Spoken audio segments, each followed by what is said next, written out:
Assalamualaikum warahmatullahi wabarakatuh. Bagaimana nih kabarnya? Bapak harap masih dalam keadaan sehat dan semangat ya.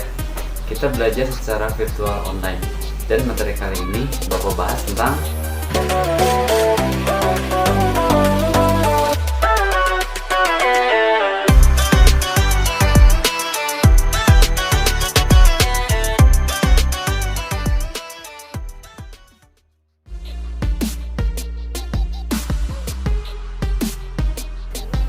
pengantar pemrograman dasar. Belajar memogram adalah belajar tentang strategi, metodologi, atau cara dan sistematika atau urutan dalam pemecahan masalah, kemudian menuangkannya dalam suatu notasi atau instruksi program. Belajar bahasa pemrograman adalah belajar memakai suatu bahasa, aturan, sintak, tata bahasa, instruksi yang ada, dan tata cara pengoperasian kompilator atau interpreter bahasa yang dimengerti oleh mesin tertentu. Biasanya berhubungan dengan mesin elektronik yang tertanam chip dengan sumber utama dialiri listrik seperti komputer, handphone, dan lain-lain. Algoritma pemrograman komputer adalah ilmu yang mempelajari cara menyelesaikan masalah dengan langkah-langkah yang sistematis, masuk akal atau logis, dan efisien. Algoritma sering kita dengar dalam ilmu matematika, dan ternyata sebagian dasar terciptanya komputer yang awal tujuan dibuatnya hanya sebagai alat hitung, lalu berkembang seperti sekarang. Diperkenalkan oleh seorang cendekiawan ilmuwan Islam dari Arab, yaitu Muhammad Ibnu Musa al-Khwarizmi. Beliau menguasai ilmu astronomi, astrologi, dan geografi. Juga banyak menjadi dasar perkembangan ilmu modern.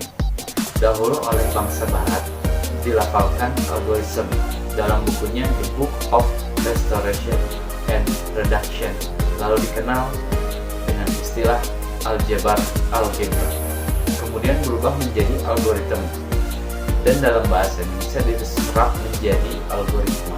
Berikut ada contoh alur dalam eksekusi sebuah program komputer. Instruksi dibuat secara bertahap, dari instruksi pertama, kedua, ketiga, keempat, dan seterusnya. Lalu instruksi itu akan muncul ke dalam komputer. Dalam Origanitim, di sini ada sebuah pengumpulan data untuk membuat sebuah program. Lalu data tersebut dibuatkan sebuah input masuk ke dalam tahapan proses, dan ini bisa mengambil dari database ataupun bisa menyimpannya. Lalu setelah diproses dari data yang ada, dihasilkan sebuah informasi, biasanya output, dan didistribusikan. Lalu konsep logika dalam pemrograman haruslah masuk akal dengan tepat, tidak memiliki arti ganda, not ambiguous, dan output atau hasil bernilai benar sesuai logika. Contoh sebuah algoritma pergi dari rumah menuju ke sekolah. Nah, ini disebut dengan judul atau titel dalam komputer. Pertama, mulai, pastinya dengan niat. Nah, kalau dalam komputer disebutnya dengan start. Lalu yang kedua, memilih kendaraan ke tempat tujuan. Bisa menggunakan motor, mobil, kendaraan umum, diantar, ataupun dengan teman, atau bisa juga dengan kendaraan online. Nah, ini disebut dengan input. Nah, yang ketiga adalah perjalanan on the way, atau dalam komputer disebut proses. Jadi selama perjalanan menuju ke sekolahnya. Nah, yang keempat, ketika di perjalanan, apakah akan mencari jalan terdekat atau jalan yang tidak macet. Nah, ini bisa sebagai proses yang kondisional, atau ada beberapa opsi untuk dipilih. Itu juga disebut proses.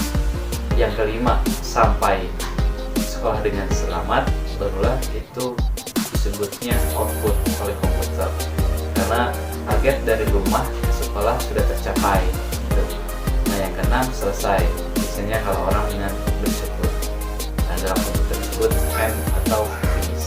Lalu ada beberapa hal yang perlu diperhatikan dalam membuat sebuah algoritma. Pertama, teks algoritma berisi deskripsi langkah-langkah atau urutan penyelesaian masalah.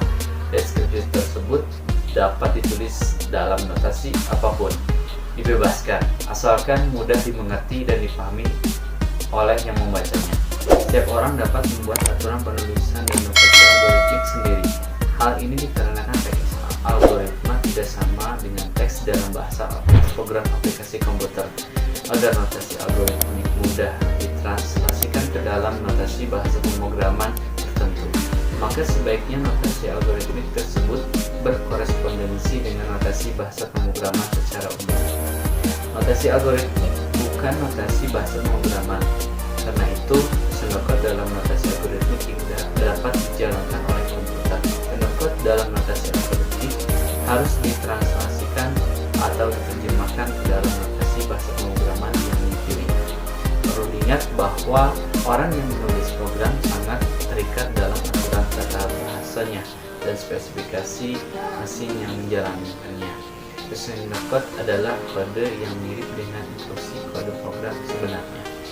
Algoritma sebenarnya digunakan untuk membantu kita dalam mengkonstruksikan suatu permasalahan dalam bahasa pemrograman. Lalu algoritma merupakan hasil pemikiran konseptual agar mudah dilaksanakan oleh komputer. Algoritma harus ditranslasikan ke dalam notasi bahasa pemrograman. Komputer sebenarnya hanya mengenal angka 0 dan 1, sedangkan manusia mengenal banyak huruf dan angka. Diperlukan sebuah penerjemah dari sebuah konsep algoritma ke dalam bahasa pemrograman atau bahasa komputer yang dapat dimengerti, diproses, dieksekusi sehingga hasilnya dapat muncul di layar monitor. Maka dikenal istilah satu compiler adalah suatu program perangkat lunak, software perantara yang menerjemahkan bahasa program source code ke dalam bahasa objek code secara keseluruhan dan biasanya menghasilkan file executable program desktop. Contohnya Pascal, Visual Basic, ada C Family, bahasa C++, dan lain-lain. Yang kedua, interpreter menganalisis dan mengeksekusi setiap baris dari program secara keseluruhan. Dapat dieksekusi dengan segera tanpa melalui tahap kompilasi karena saling terhubung. Cocok digunakan untuk pembuatan program berskala besar karena berisi sebuah modul, subroutine, ada link object, dan library basis web. Contohnya HTML, JavaScript, PHP, ASP, Python, dan lain-lain.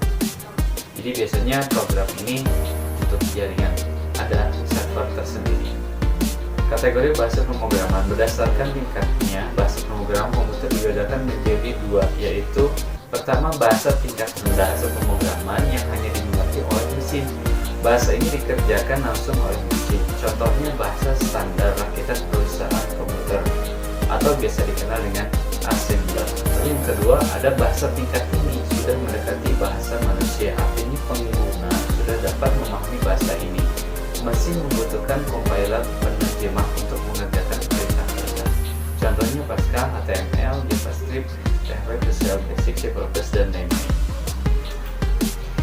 Nah, untuk tugas setelah kalian menonton video ini sampai akhir, selalu saya ingatkan untuk detail tugas di setiap video beserta penjelasan lebih lanjut. Tolong baca pada kolom deskripsi di bawah ya. Terima kasih, tetap semangat, jaga kesehatan, dan selalu bahagia. Akhirul kalam, wassalamualaikum warahmatullahi wabarakatuh. See you next.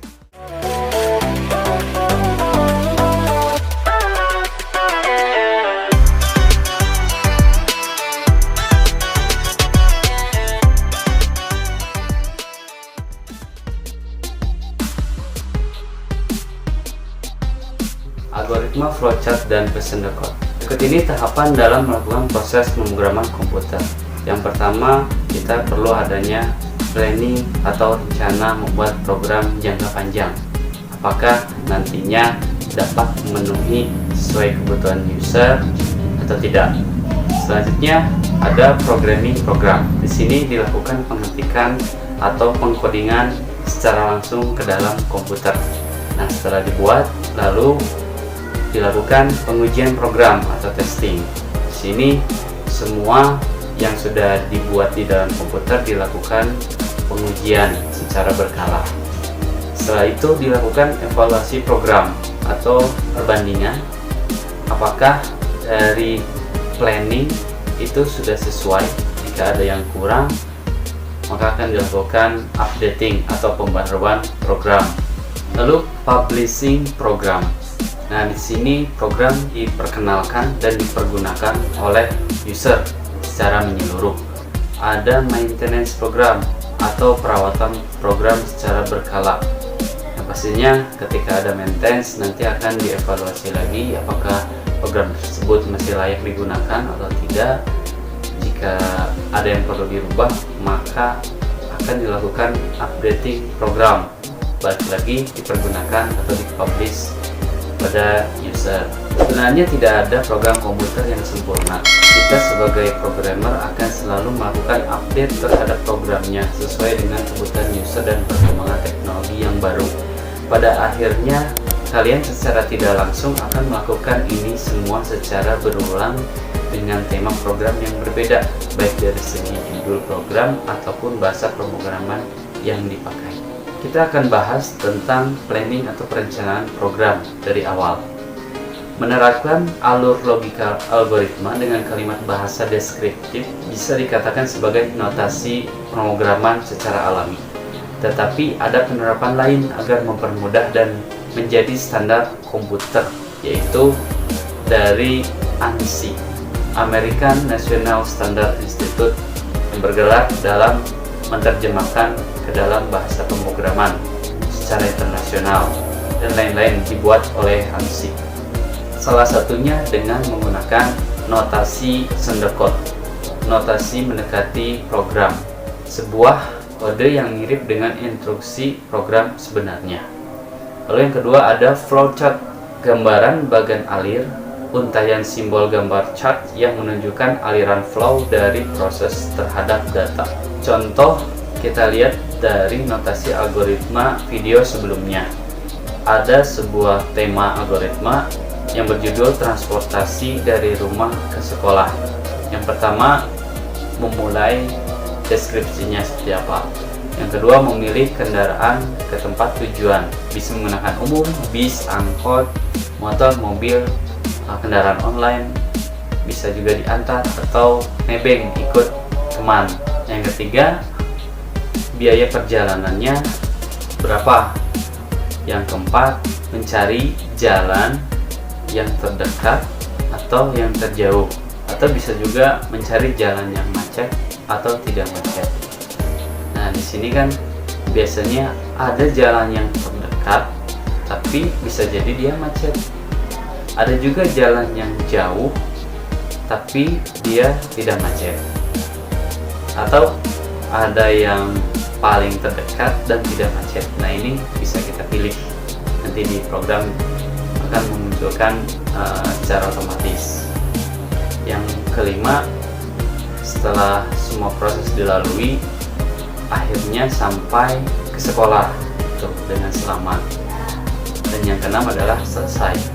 Itu notasi deskripsi jika kita gambarkan secara prosedur. Mungkin di antara kalian akan berbeda tahapan-tahapannya, tapi secara umum tahapan ini pasti akan dilalui oleh kita.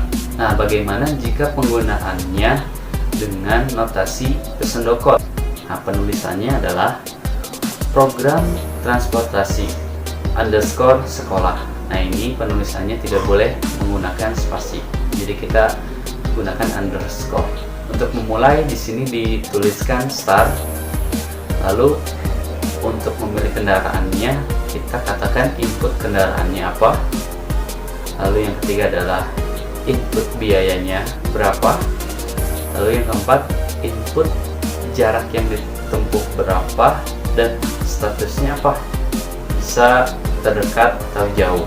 Nah, nanti otomatis program melakukan pengecekan jika jaraknya berapa atau statusnya terdekat atau jauh, maka akan diperoleh waktunya itu bisa cepat sampai atau lama sampai. Ini proses secara otomatis oleh program. Lalu yang kelima ada output kendaraan, yang pasti yang tadi yang telah kita inputkan, dan biayanya ada berapa akan muncul di akhir. Lalu output jaraknya berapa, yang tadi statusnya apa dan waktunya apa. Nah, di output ini langsung dimunculkan secara otomatis hasil dari proses yang nomor 4 tadi. Nah, nomor 6 adalah selesai. end atau finish kita tuliskan. Nah, berikut ini adalah simbol untuk flowchart. Ada simbol, ada namanya terminator, fungsinya apa, dan contohnya ada. Ya, jadi kalau start menggunakan seperti oval, lalu jika ada aliran data menggunakan garis panah, flow line. Lalu jika ada sebuah proses menggunakan segi 4. Lalu jika menggunakan input itu jejar genjang, ada sebuah kondisi menggunakan segi 4 tapi yang dimiringkan, inisialisasi. Lalu ada proses menjalankan sub bagiannya lagi, dan untuk menghubung jika ternyata flow chartnya terlalu panjang hingga pindah halaman menggunakan circle atau bulat, itu contohnya. Dan di akhir menggunakan tutup M. Perbandingannya bisa kita lihat Pseudocode dengan flowchart. Kita tuliskan saja judulnya yang sama, transportasi underscore sekolah, tapi dengan judul flowchart. Lalu start kita gunakan tadi simbolnya. Lalu untuk input kendaraan kita gunakan jejar genjang, input kendaraan, biaya, jarak, status. Ini menggunakan kurung. Lalu untuk kondisinya di sini ada if ke jarak atau statusnya main dekat, terjauh, statusnya. Nah, jika ternyata dekat, dia akan termasuk kategori waktunya cepat. Jika jauh, dia termasuk waktunya sama dengan lama. Itu. Lalu setelah dilakukan kondisi secara otomatis oleh komputer, akan memunculkan output kendaraan, biaya, jarak, status, serta waktu. Jadi kita akhirnya akan tahu informasi dengan menggunakan misalkan motor, kendaraannya, biayanya hanya membeli bensin saja, lalu jaraknya kita bisa potong jalur dan tidak terkena macet, statusnya, maka waktu yang ditempuh akan lebih cepat. Atau nanti misalkan kita menggunakan mobil, nah nanti outputnya kita akan tahu biayanya berapa, jaraknya berapa lama, yang pasti berbeda dengan motor, statusnya apakah terkena macet atau tidak, dan waktunya pun akan otomatis diketahui cepat atau lama, tergantung kendaraan, dan biayanya pun akan berbeda. Tutup dengan N. Untuk penggunaan warna di sini tidak ada standarisasinya. Ini hanya mempermudah kita saja membaca warna merah untuk start, biru untuk input, dan proses orange. Itu terserah kalian nantinya. Bahkan kebanyakan untuk pembuatan laporan warnanya polos putih saja, biasanya tidak memakai warna, karena agar mempermudah jika memang cukup banyak proses flowchart. Selalu saya ingatkan untuk detail tugas di setiap video beserta penjelasan lebih lanjut, tolong baca kolom deskripsi di bawah ya. Terima kasih, tetap semangat, jaga kesehatan, dan selalu bahagia. Akhirul kalam, wassalamualaikum warahmatullahi wabarakatuh. See you next. Halo, assalamualaikum warahmatullahi wabarakatuh. Bagaimana nih kabarnya? Bapak harap masih dalam keadaan sehat dan semangat semua ya. Kita masih belajar secara virtual online, dan materi kali ini Bapak bahas tentang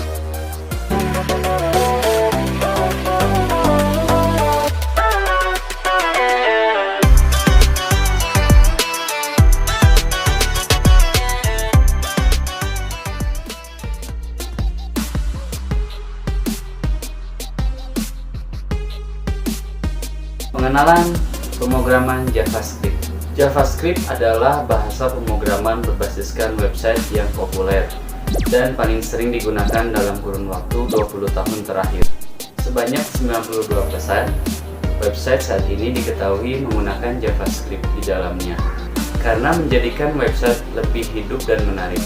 bahkan dikenal sebagai salah satu pemrograman utama bagi web developer atau pengembang website.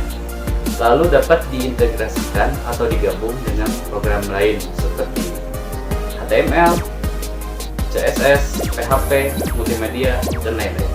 Sekilas sejarah dari JavaScript, perusahaan awalnya adalah NCSA dengan Mosaic browsernya yang populer karena bisa menampilkan image atau gambar. Pada saat itu belum banyak browser yang bisa melakukan itu. Lalu berubah menjadi Netscape, membuat browser Mozilla saat ini.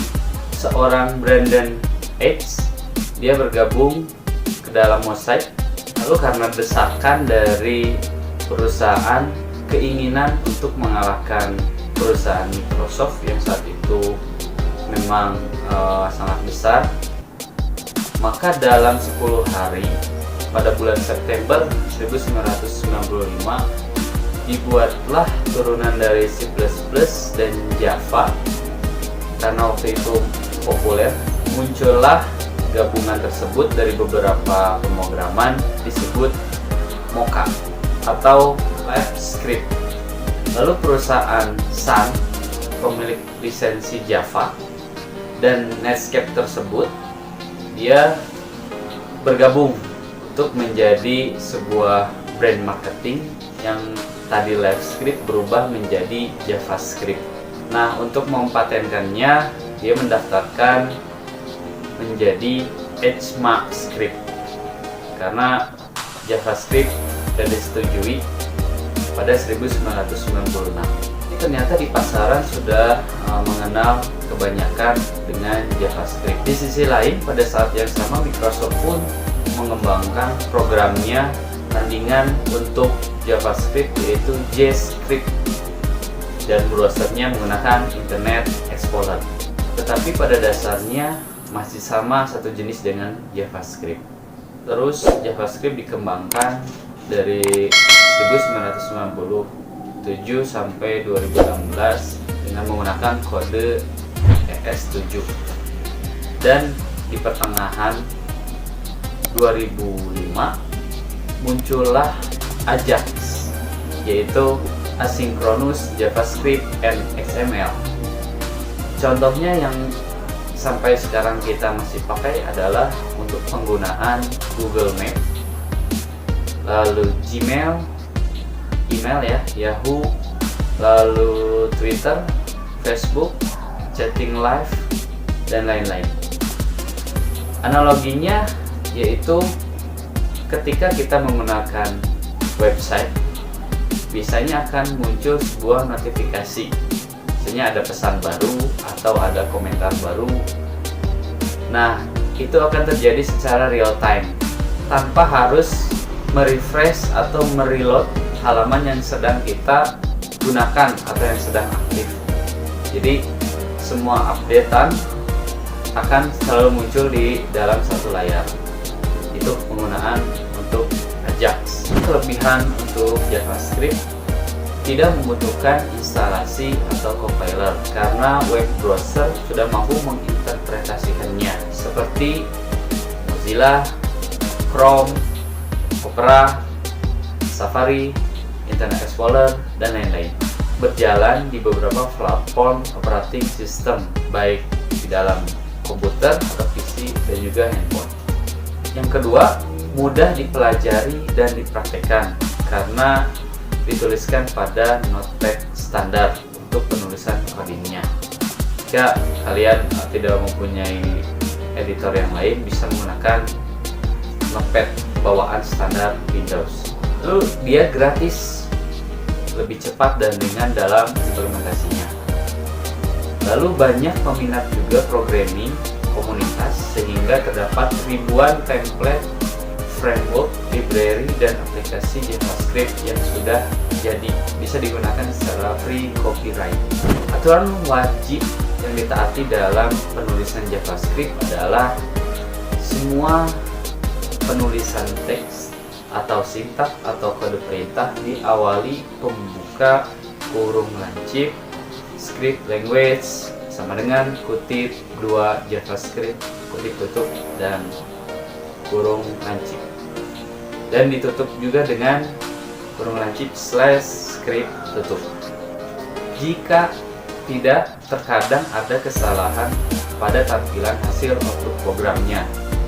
Yang kedua, biasakan setiap baris pada JavaScript diakhiri tanda titik koma. Itu. Yang ketiga, ketika penyimpanan file menggunakan extension .js eksternal atau bisa juga .html agar dapat langsung melihat hasilnya. Tapi kalau JS dia harus dipanggil dulu ke file lain. Contoh penulisannya adalah latihan js.html. Jika tidak, biasanya akan gagal. Yang keempat, besar kecil penulisan kode JavaScript bersifat case sensitive, artinya sangat berpengaruh kepada output program. Bisa error atau bisa juga muncul, itu tergantung penulisan standarnya. Yang kelima adalah urutan penulisan struktur JavaScript tidak boleh berbeda, begitupun dengan sintaks lainnya. Yang keenam, harus teliti dalam penulisan perintah. Jika kurang huruf, walau satu huruf atau titik koma, besar kecilnya akan gagal dalam eksekusinya. Ini dituntut kita agar lebih teliti dalam membuat program. Itu contoh perintah JavaScript, itu script. Nah, bisa hanya script ini tanpa menggunakan language tadi. Lalu di dalamnya tuliskan dokumen.write kurung biasa kutip, lalu hello my name Dimas kutip kurung tutup dan titik koma. Bisa juga menggunakan alert box warning Dimas. Nah, perbedaannya adalah jika dokumen write dia hanya muncul langsung di halaman websitenya, tapi jika alert itu seperti ada tampilan box warning. Contohnya ini. Lalu penulisan sintaks dapat menggunakan aplikasi di dalam atau laptop, yaitu aplikasinya Notepad++. Bisa kalau kalian install lagi, ada Sublime. Untuk installnya bisa kalian lihat di sini, klik. Lalu ada Edit Plus, Dreamweaver, Visual Studio, Code Editor baru dari Microsoft. Dari kesemuanya ada kelebihan masing-masing sesuai kebiasaan kita pakainya. Pasti semuanya mempermudah kita dalam penulisan. Ada warnanya ketika nanti kita melakukan coding, permudah sintaks yang otomatis muncul. Nah, untuk di Android kalian bisa download di Play Store, cari saja HTML Editor atau Unwriter dan lain-lain, banyak nanti listnya, tuliskan yang kapasitasnya kecil. Nah, ketika kalian buat, jangan lupa disimpan filenya dengan extension .html. Pakai .html. Walau JavaScript kita belajarnya pakai .html aja dulu. Setelah kalian menonton ini sampai akhir, selalu saya ingatkan untuk detail tugas di setiap video beserta penjelasan lebih lanjutnya. Tolong baca pada kolom deskripsi di bawah ya. Terima kasih, tetap semangat, jaga kesehatan, dan selalu bahagia. Akhirul kalam, wassalamualaikum warahmatullahi wabarakatuh. See you next.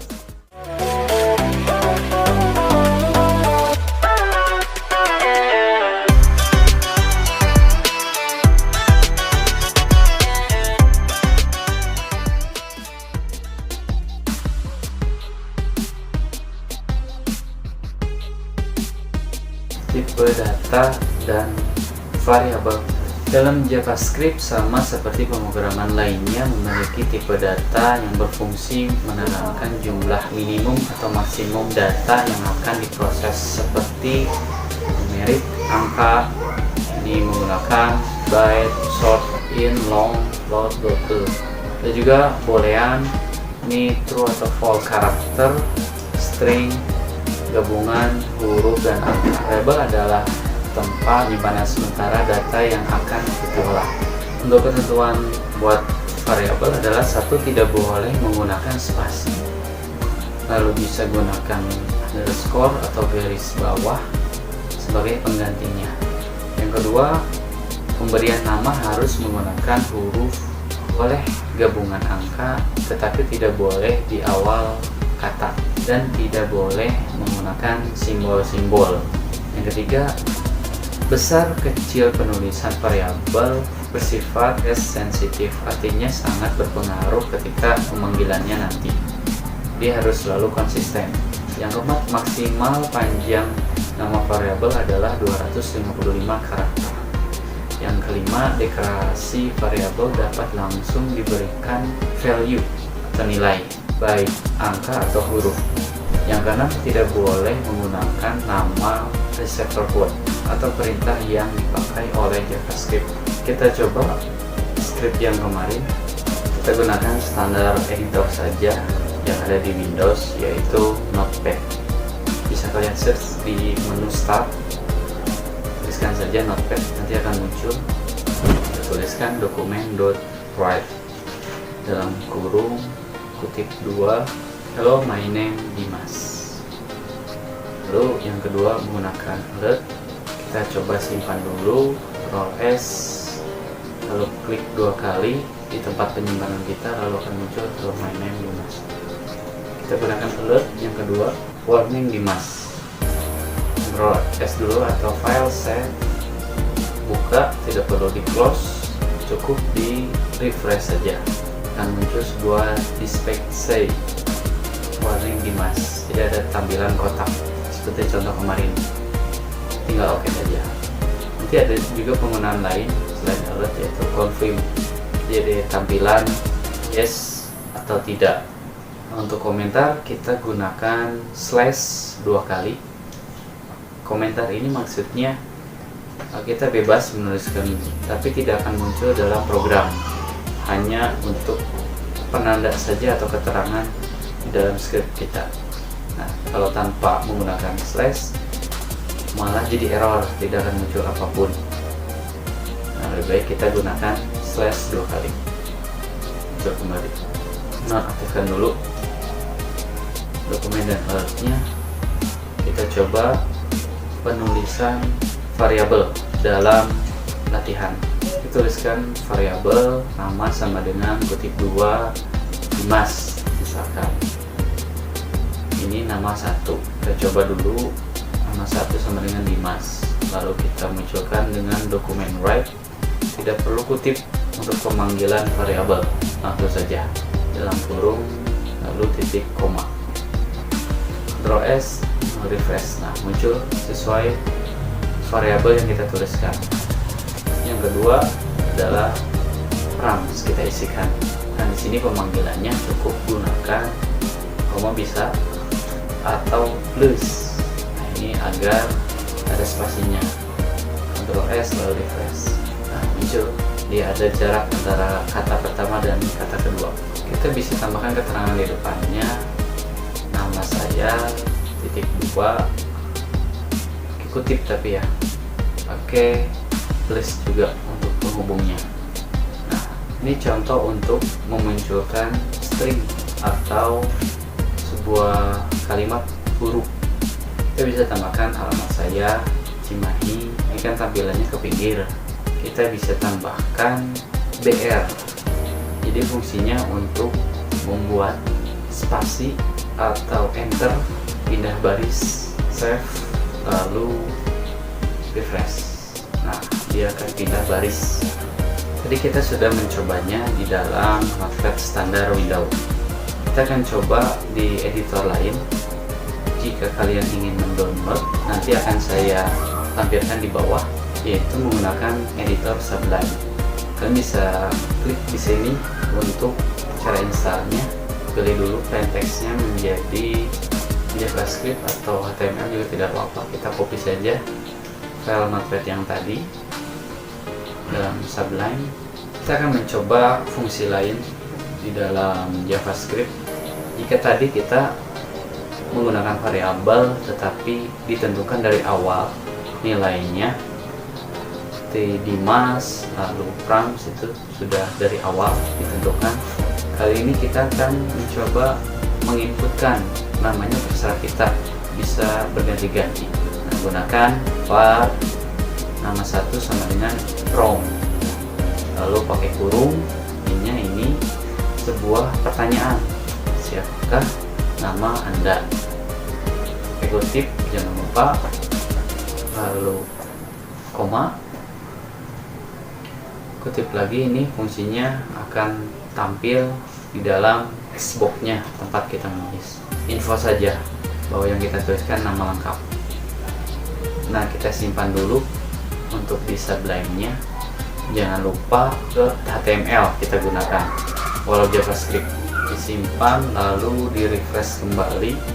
Untuk browsernya ini kita timpa dengan nama file yang di notepad tadi. Jika kita refresh, muncul siapakah nama Anda. Nah, kita bisa ketikkan di sini. Belum muncul apapun ketika di enter, atau kita oke, karena belum menggunakan dokumen.write untuk memunculkan di dalam layarnya. Kita copy saja yang tadi, dokumen.write, nama saya. Ketika di refresh pasti akan mengulang kembali. Nah, nama saya Dimas. Jadi apapun yang kalian tuliskan nanti terpanggil kembali di dalam dokumen write-nya.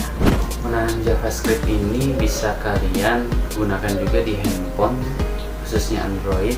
Tinggal kalian cari di Google Play JavaScript Editor atau HTML Editor, itu bisa. Nanti listnya banyak.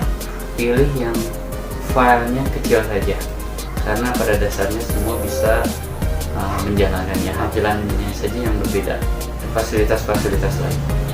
Nah, kebetulan saya menggunakan aplikasi Unwriter. Kalian sudah download, tampilannya seperti ini. Dan bisa tinggal tuliskan script sama seperti yang tadi, file. Kita coba di dalam Android. Kita gunakan nama depan dan nama belakang variabelnya. Klik di atas ada tombol seperti disket, terserah kalian disimpan di mana yang mudah ditemukan. Beri nama latihan js.html. Jangan lupa jalankan. Di sini ada fasilitasnya seperti tombol play di bawah. Kita kopikan di blog untuk mencoba JavaScript secara online. Nah, di Google ini syaratnya kalian harus ada koneksi internet atau kuota. Cari ada Witry School, atau nanti untuk linknya akan saya lampirkan di kolom deskripsi di bawah juga. Tampilannya seperti ini untuk defaultnya. Nah, yang di atas itu untuk penulisan scriptnya, kalian delete saja semuanya atau paste langsung script yang tadi. Nah, di sebelah kanan ada menu run, kita klik. Nah, munculnya hampir sama seperti yang tadi. Di dalam online ini kalian bisa pilih stylenya hitam atau putih, lalu bentuknya kiri atau kanan, atas atau bawah. Bahkan ketika kalian save nanti akan diberikan link untuk aksesnya. Save-nya ke Google Drive juga banyak fasilitasnya. Kalian bisa belajar sendiri di dalam Witry School ini. Banyak sekali, ada HTML, CSS, JavaScript, SQL. Mengenai website kebanyakan, khususnya JavaScript yang lebih mendalam, di sini ada, kalian bisa istilahnya ngulik sendiri. Nah, ada learn. Syaratnya ya kalian harus mengerti bahasa Inggris semuanya. Tapi jangan khawatir, ada Google Translate ya jika kalian banyak perkara yang tidak mengerti. Bahkan Witry School itu bisa memberikan sertifikat atau seperti ujian.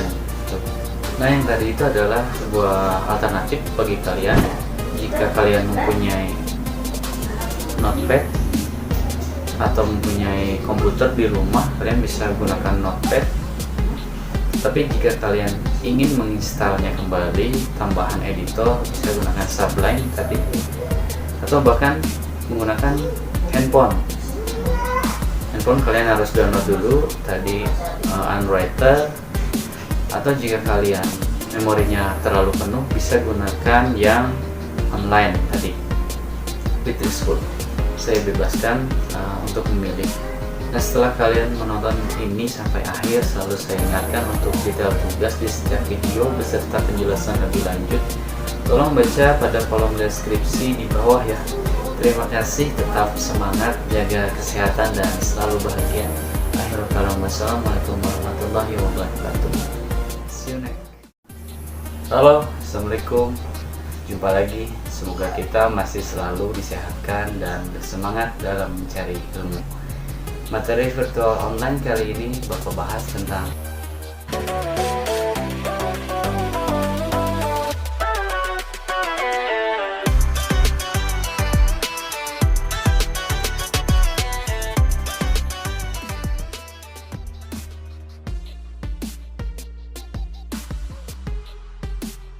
JavaScript operator aritmatika. JavaScript dapat melakukan pengolahan perhitungan secara otomatis tergantung perintah yang diberikan oleh seorang programmer. Salah satunya dengan operator aritmatika, yaitu data dapat diproses hanya berupa bilangan angka, atau numerik, bulat, dan desimal vektorial. Simbol yang digunakan atau dikenal oleh komputer yaitu plus untuk penjumlahan, minus untuk pengurangan, bintang untuk perkalian, slash untuk pembagian, dan persen, mod atau sisa bagi. Adapun beberapa fungsi matematika yang bisa digunakan dalam JavaScript yaitu ada math.sqrt dalam kurung bilangan 1 untuk menghitung nilai akar kuadrat variabel.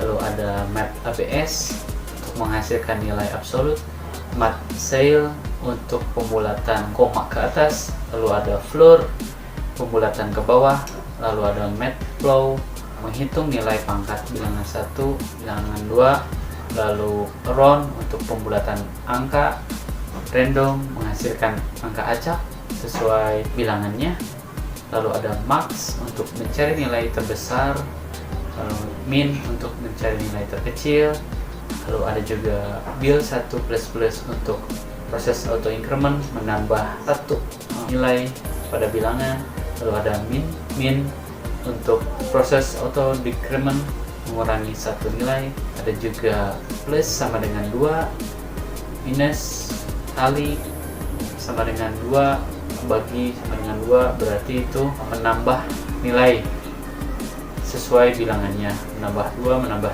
3 sesuai operator yang digunakan. Coba langsung di dalam handphone. Biasa kita gunakan Unwriter, tulis untuk script standarnya untuk JavaScript. Jangan lupa disimpan di folder yang biasa kita gunakan sebelumnya. Sini saya menggunakan judul latihan JS aritmatika. Lalu di save, tuliskan kembali variabel angka build 1 diisi dengan nilai 30 titik koma.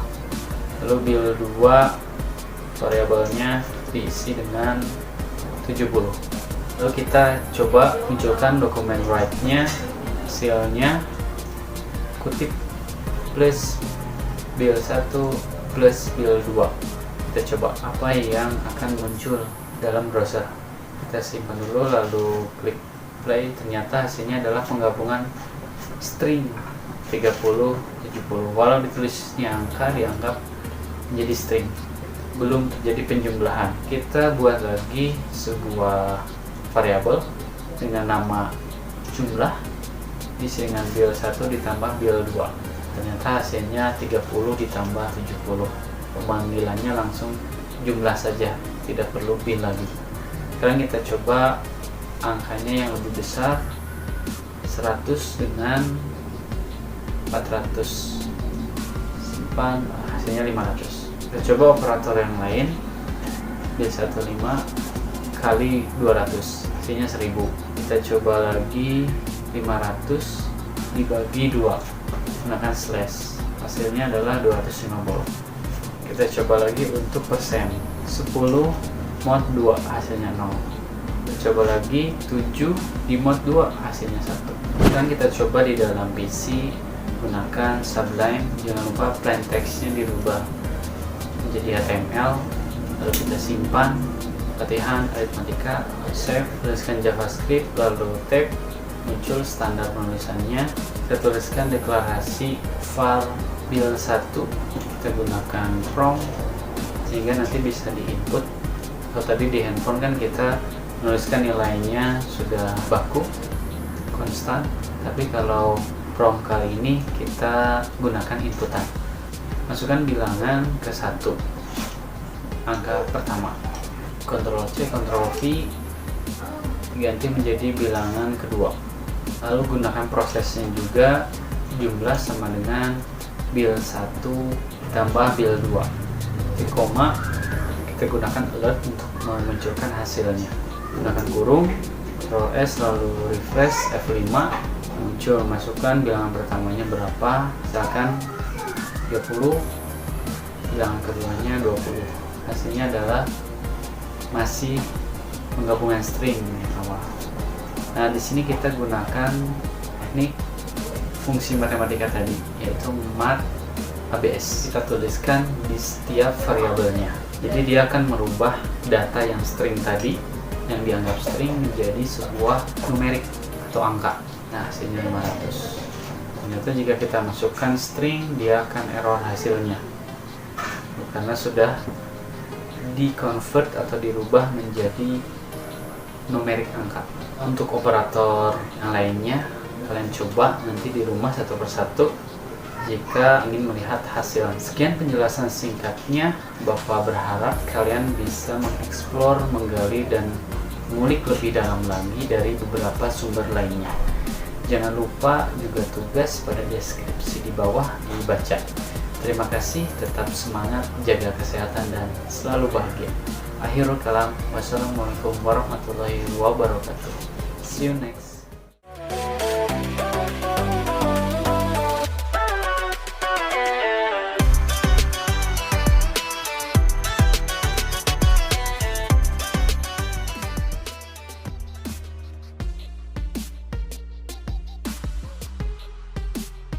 JavaScript operator aritmatika.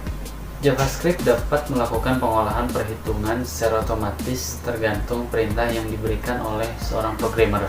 Salah satunya dengan operator aritmatika, yaitu data dapat diproses hanya berupa bilangan angka, numerik, bulat, dan desimal atau real. Simbol yang digunakan atau dikenal oleh komputer yaitu plus untuk penjumlahan, minus untuk pengurangan, bintang untuk perkalian, slash untuk pembagian, dan persen mod atau sisa bagi. Adapun beberapa fungsi matematika yang bisa digunakan dalam JavaScript yaitu ada math.skrt dalam kurung bilangan 1 untuk menghitung nilai akar kuadrat variabel.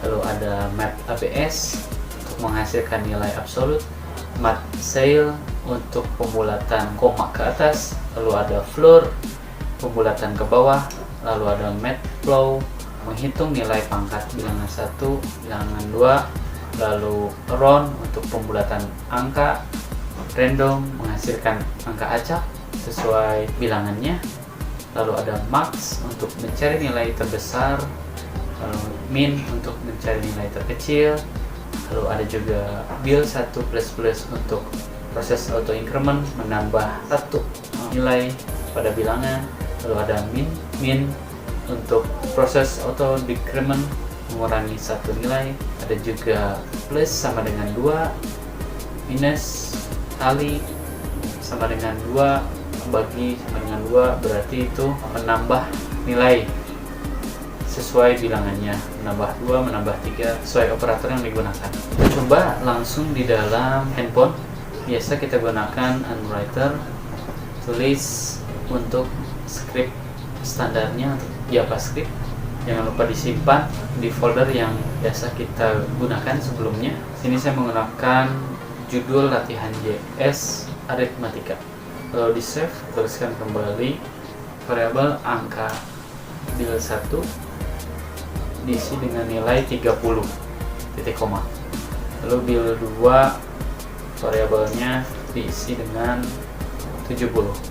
Lalu kita coba munculkan dokumen write-nya, hasilnya kutip plus bil 1 plus bil 2. Kita coba apa yang akan muncul dalam browser. Kita simpan dulu lalu klik play. Ternyata hasilnya adalah penggabungan string 30 70. Walau ditulisnya angka, dianggap menjadi string, belum terjadi penjumlahan. Kita buat lagi sebuah variabel dengan nama jumlah diisi dengan bil 1 ditambah bil 2. Ternyata hasilnya 30 ditambah 70. Pemanggilannya langsung jumlah saja, tidak perlu bin lagi. Sekarang kita coba angkanya yang lebih besar, 100 dengan 400, simpan, hasilnya 500. Kita coba operator yang lain, B15 kali 200, hasilnya 1000. Kita coba lagi 500 dibagi 2 gunakan slash, hasilnya adalah 250. Kita coba lagi untuk persen, 10 mod 2 hasilnya 0. Kita coba lagi 7 di mod 2 hasilnya 1. Dan kita coba di dalam PC gunakan Sublime. Jangan lupa plain text-nya dirubah menjadi HTML, lalu kita simpan, latihan aritmatika, save, tuliskan JavaScript, lalu tab, muncul standar penulisannya. Kita tuliskan deklarasi file build1, kita gunakan prompt sehingga nanti bisa diinput. Kalau tadi di handphone kan kita menuliskan nilainya sudah baku konstan, tapi kalau prompt kali ini kita gunakan inputan. Masukkan bilangan ke 1, angka pertama, Ctrl C, Ctrl V, ganti menjadi bilangan kedua. Lalu gunakan prosesnya juga, jumlah sama dengan build1 tambah build2. Di koma, kita gunakan alert untuk memunculkan hasilnya. Gunakan kurung, Ctrl S, lalu refresh F5, muncul, masukkan bilangan pertamanya berapa, misalkan 30, bilangan keduanya 20. Hasilnya adalah masih penggabungan string yang awal. Nah, di sini kita gunakan teknik fungsi matematika tadi, yaitu mat ABS. Kita tuliskan di setiap variabelnya. Jadi dia akan merubah data yang string tadi, yang dianggap string, menjadi sebuah numerik atau angka. Nah, hasilnya 500. Ternyata jika kita masukkan string, dia akan error hasilnya karena sudah di-convert atau dirubah menjadi numerik angka. Untuk operator yang lainnya, kalian coba nanti di rumah satu persatu jika ingin melihat hasil. Sekian penjelasan singkatnya. Bapak berharap kalian bisa mengeksplor, menggali, dan mengulik lebih dalam lagi dari beberapa sumber lainnya. Jangan lupa juga tugas pada deskripsi di bawah dibaca. Terima kasih, tetap semangat, jaga kesehatan, dan selalu bahagia. Akhirul kalam, wassalamualaikum warahmatullahi wabarakatuh. See you next.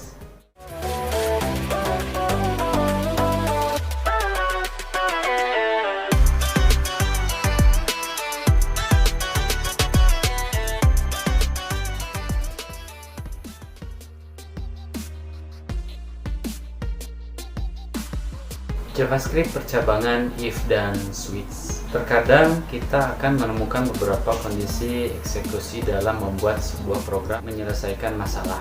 Seperti pada pembahasan algoritma di awal, terdapat situasi di mana ada jarak dekat dan jauh. Jika jarak dekat, maka biaya akan murah. Dan jika jarak jauh, maka lebih mahal. Nah, kita dapat membuatkan programnya menggunakan JavaScript. Algoritmanya bisa kalian lihat di sini. Kita langsung coba praktekkan. Seperti biasa, gunakan standar scriptnya dulu. Nah, kita ingat kembali materi sebelumnya. Relasional itu ada sama dengan, ada tanda seru sama dengan, kurang dari, besar dari, kurang sama dengan, lebih besar sama dengan. Dan juga operasi logika, itu ada and, or, dan not. Nah, kita coba buat dulu variabelnya. Tugas diisi dengan 100. Lalu ada sebuah kondisi if jika tugas sama dengan 100, maka hasilnya adalah dokumen write-nya nilai sempurna. Untuk else-nya atau kondisi lainnya, kita bisa kopikan dokumen write yang di atas dan diganti menjadi nilai kurang. Artinya jika nilainya di bawah atau selain 100, dia adalah keterangannya nilai kurang. Save, lalu kita jalankan. Nah, hasilnya adalah nilai sempurna. Kita bisa tambahkan kondisi dalam else-nya yang lebih detail lagi. Else If jika tugasnya lebih besar sama dengan 80 dan tugas kurang dari 90, jadi rentan nilainya 80 sampai 90, maka hasilnya adalah nilai bagus dan else-nya nilai kurang. Jadi sekarang ada 3 kondisi. Yang pertama nilainya harus 100, nilainya sempurna. Yang kedua nilai rentan 80 sampai 90, nilainya bagus. Dan yang ketiga selain kondisi di atas yaitu nilainya kurang. Kita coba 85 nilainya. Nah, dia masuk ke kondisi yang kedua, nilai bagus. Lalu kita coba praktekkan penggunaan switch. Ini hampir sama seperti if. Kita nonaktifkan dulu perintah yang di atas, kita deklarasikan terlebih dahulu filenya absensi. Jadi kita akan membuat seleksi jika nomor absensinya berapa yang muncul atas nama siapa. Nah, switchnya kita panggil variabel yang di atas, kita gunakan case 1. Artinya jika absensinya 1, bisa pastikannya dokumen white tadi isinya adalah comment white-nya Aldin misalkan. Nah, kita bisa copy saja karena hampir sama, tinggal case-nya nanti kita rubah menjadi 2, 3, 4, 5. Jadi jika kalian penasaran, bisa praktekkan sebanyak mungkin ke bawah, tinggal disesuaikan namanya. Misalkan yang kedua adalah Arya 3 Kelvin, yang keempat selfie, yang kelima ada tag. Nah, di bawah case-nya kita berikan perintah break agar nanti dia berhenti di perintah itu, tidak melanjutkan ke case yang selanjutnya. Coba ternyata betul, absen 1 adalah Aldi. Kita coba absen keempat adalah selfie. Lalu kita coba jika menggunakan huruf, apakah bisa? Nah, asal hurufnya sama, huruf besar, huruf kecil semua. Dirubah menjadi A, B, C, D, E. Nah, kita ganti menjadi huruf C. Hasilnya adalah Kelvin. Jika huruf E, hasilnya adalah Teddy. Nah, seperti itu. Sekian penjelasan singkatnya. Bapak berharap kalian bisa mengeksplor, menggali, dan mengulik lebih dalam lagi dari beberapa sumber lain. Jangan lupa juga tugas pada deskripsi di bawah dibaca. Terima kasih, tetap semangat, jaga kesehatan, dan selalu bahagia. Akhirul kalam, wassalamualaikum warahmatullahi wabarakatuh. Halo, assalamualaikum. Jumpa lagi, semoga kita masih selalu disehatkan dan semangat dalam mencari ilmu. Materi virtual online kali ini Bapak bahas tentang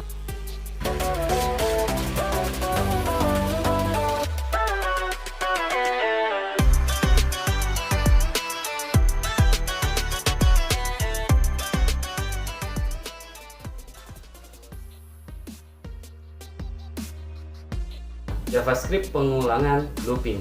Jika kalian menuliskan angka dari 1 sampai dengan 10 pada komputer pasti sangat mudah. Tetapi bayangkan kalian menuliskan dari angka 1 sampai dengan 1000. Maka akan memakan waktu yang cukup lama serta tingkat kesalahan akan sering.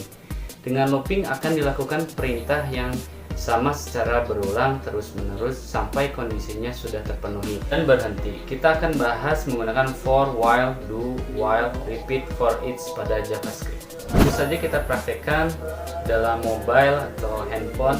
Kita buat dulu struktur untuk penulisan HTML serta JavaScript-nya.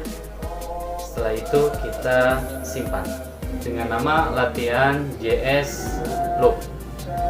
Yang pertama kita bahas adalah looping for. Di situ ada penulisan for, lalu let pengganti sebuah variabel, x diisi dengan 0 dan x kurang dari 10.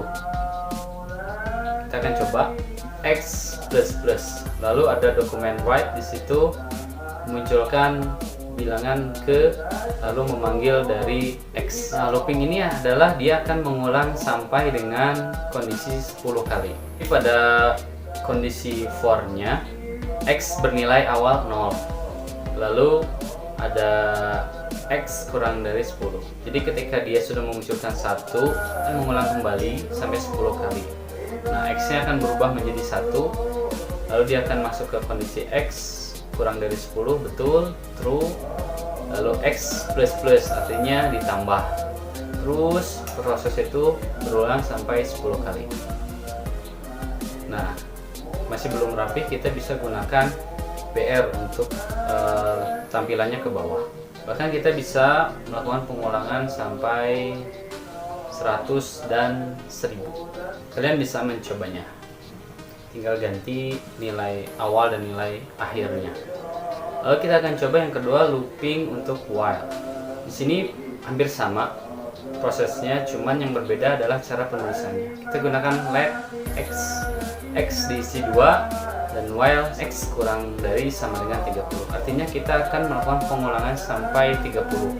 Tapi karena di sini kita gunakan x-nya 2, berarti dia akan memulai dari angka 2, ada kondisi di bawah x ditambah 2. Berarti setiap bilangan yang sudah melakukan pengulangan akan ditambah 2, artinya kelipatan 2. Nah, tampilannya akan 2, 4, 6, 8, 10 dan seterusnya. Sebenarnya proses ini bisa kita gunakan di for juga untuk melipat gandakan. Kondisinya di akhir, nonaktifkan terlebih dahulu yang looping while, lalu kita gunakan do while. Nah, dalam do while juga hampir sama, cuman di sini dia akan melakukan looping terlebih dahulu, lalu kondisinya di akhir. Kita akan coba menggunakan kelipatan 3 dan pengulangannya pun sama sampai 30 kali. Dan hasilnya betul 3, 6, 9, 12 dan seterusnya. Nah, untuk yang keempat ini loopingnya sangat simpel, cuman kita tidak bisa melakukan sebuah kondisi apapun di sini atau memunculkan nilai loopingnya.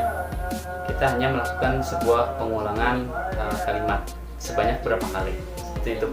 Bisa menggunakan repeat dalam kurungnya, nilainya bebas. Kalian bisa mengulik lebih lanjut lagi. Ini penjelasan awalnya bahwa intinya adalah di dalam kondisi sebuah looping, dia akan bernilai true atau false. Jika true, looping akan dilakukan, tetapi jika false, maka program akan berhenti melakukan pengulangan. Sekian penjelasan singkatnya. Bapak berharap kalian bisa mengeksplor, menggali, dan mengulik lebih dalam lagi dari beberapa sumber lain. Jangan lupa juga tugas pada deskripsi dibaca. Terima kasih, tetap semangat, jaga kesehatan, dan selalu bahagia. Akhirul kalam, wassalamualaikum warahmatullahi wabarakatuh. See you next.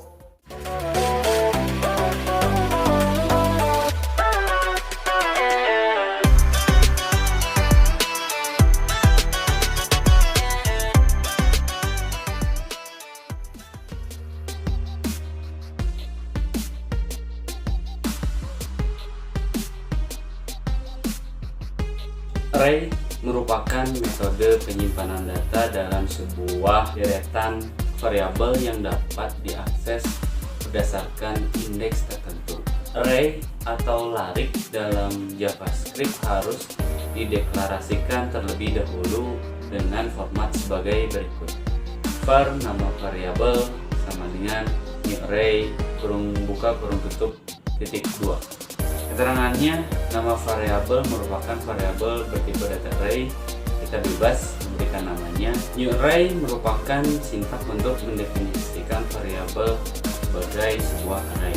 Adapun untuk proses assignment masukkan data ke dalam array menggunakan format penulisan sebagai berikut. Nama variabel dalam kurung indeksnya apa atau isinya apa. Nama variabel indeks yang keberapa, lalu nilai datanya apa. Nama variabel indeks ini merupakan variabel dengan indeks array n, artinya bisa sampai berapapun.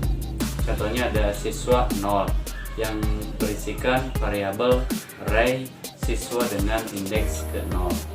Jadi array ini dimulai dari 0, 1, 2, 3 dan seterusnya gitu. Nilai data merupakan nilai yang dimasukkan ke dalam array.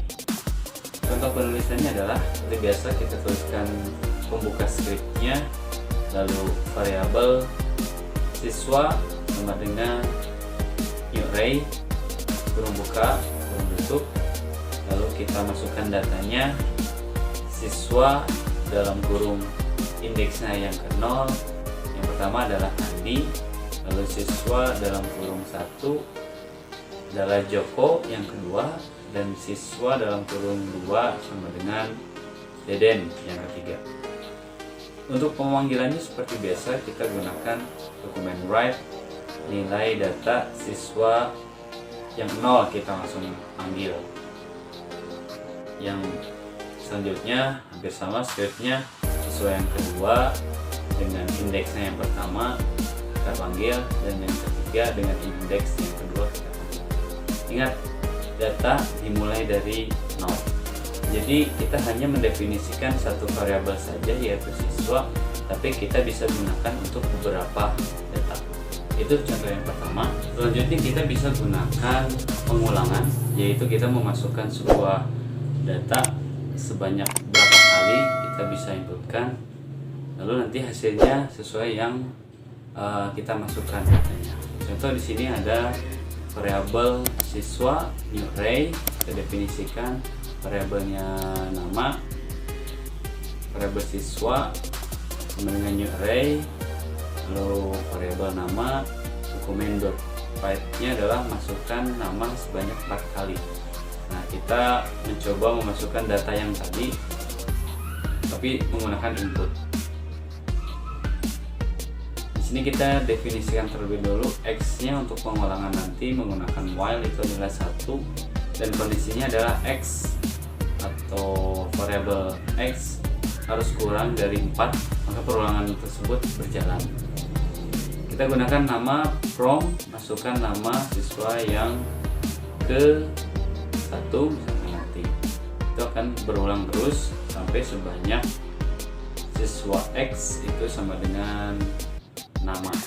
Ke x artinya tadi x masih bernilai 1, lalu siswa indeks x itu memanggil yang di atas x-nya, dan namanya apa? Variabel yang kita masukkan. X plus artinya ditambahkan sampai 4 kali. Nah, untuk pemanggilan datanya kita masih sama prosesnya. Itu kita menggunakan while juga, tetapi kita menggunakan dokumen write, di mana nama siswa ke yang x itu kita panggil dan siswa yang ke x kita panggil, dan kita coba hasilnya seperti ini.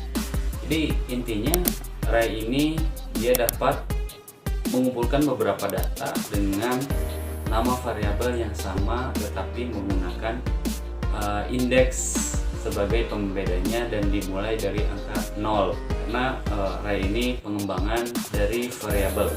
Sekian penjelasan singkatnya. Bapak berharap kalian bisa mengeksplor, menggali, dan mengulik lebih dalam lagi dari beberapa sumber lain. Jangan lupa juga tugas pada deskripsi dibaca. Terima kasih, tetap semangat, jaga kesehatan, dan selalu bahagia. Akhir kalam, wassalamualaikum warahmatullahi wabarakatuh. See you next.